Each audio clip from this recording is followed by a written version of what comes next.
Pause YouTube. How's it going, everybody? Got for y'all today this UU battle that I had a couple weeks ago, I believe, because as you can see, I got a Victini on my team. And for those of you who don't know, there is currently going on a suspect test for Victini. That was not a proper sentence. I just noticed that.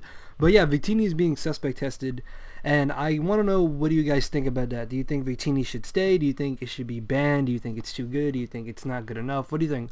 At first, I was like, okay, Victini is not a problem. It can stay in UU. I don't care. I just want Frostlass gone. But after using Victini a lot and using a mix set and a bandit set, Victini's a problem. That thing is dangerous in this tier. Holy crap. I definitely think Victini should be moved up to BL.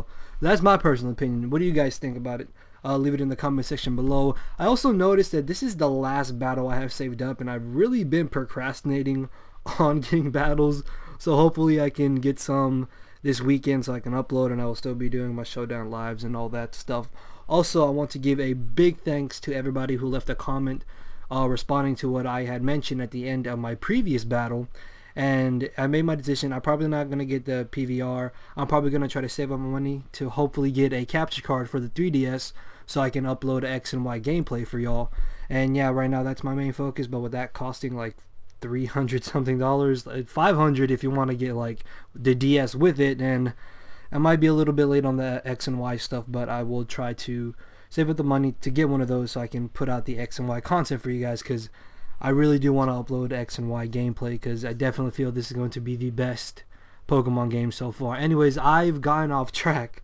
The team that I'm using is one that I based around Choice Banded Victini and bulky Stealth Rocky Nidoqueen, two Pokemon I really like using. Now, looking at threats on my opponent's side of the field, Chandelure is going to be a big problem if expects. Also, if Heracross is banded, Heracross and Chandelure are just going to tear my team apart, so I really have to watch out for both of those. Also, he has a Xatu, which can bounce back my Stealth Rock, so I have to watch out for that.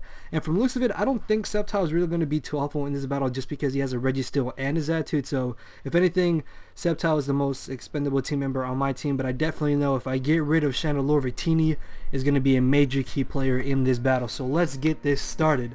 I'm going to be leading off with my Nidoqueen, expecting him to lead off with the Xatu, but no, he ends up leading off with the Flygon. Obviously, I don't want to take an Earthquake, and he knows this, so he's going to predict me to switch out, and he's going to go for the U-turn as I bring in my Bronzong. Judging from that damage, I'm thinking that maybe he's banded, because that did a whole lot of damage, as it turns out that his Xatu is a dual screening set. This means Milotic, Registeel, and Xatu are going to be a whole lot harder to kill. So after two Gyro Balls, I know that this turn he's going to feel comfortable switching into Milotic or the Chandelure. So what I'm going to do is predict him to switch out, and I'm going to go for the Toxic.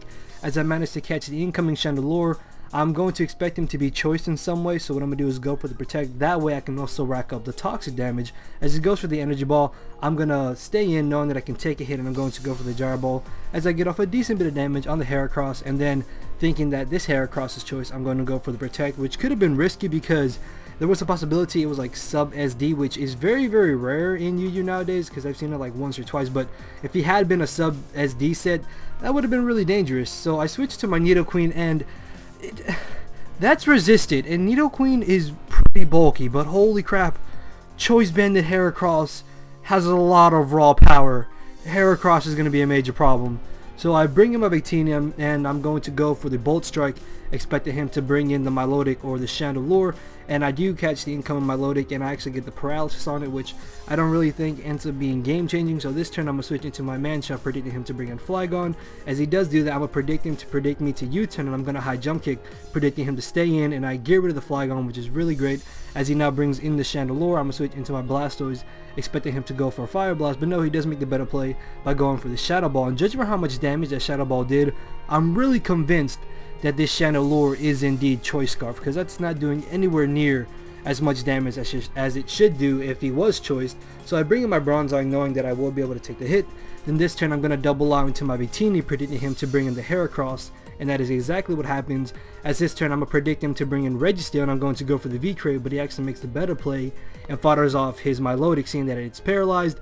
He's not going to be able to get a free recover or a free rest on anything on my team except for maybe Bronzong or Blastoise, and I was going to try to prevent that. So I get rid of my Milotic, and I bring in my Bronzong thinking that he would go for the Shadow Ball, but no, he roasts me with the Fire Blast. So that was a really dumb play on my part. Although now I can get a free switch into my Blastoise. And here is a very questionable play. He stays in and he goes for the Fire Blast. I mean, at this point with him losing Flygon, I could have safely just Bolt Striked with my Victini and knocked that Chandelure. And there's also a possibility he might have had Flame Body as opposed to Flash Fire. And in the end, I guess that play really isn't game changing, because I guess it kind of just sped up the battle, but it does give him a free switch back into Heracross, which nothing on my team switches into any one of its dual stabs. So he knocks out my Blastoise.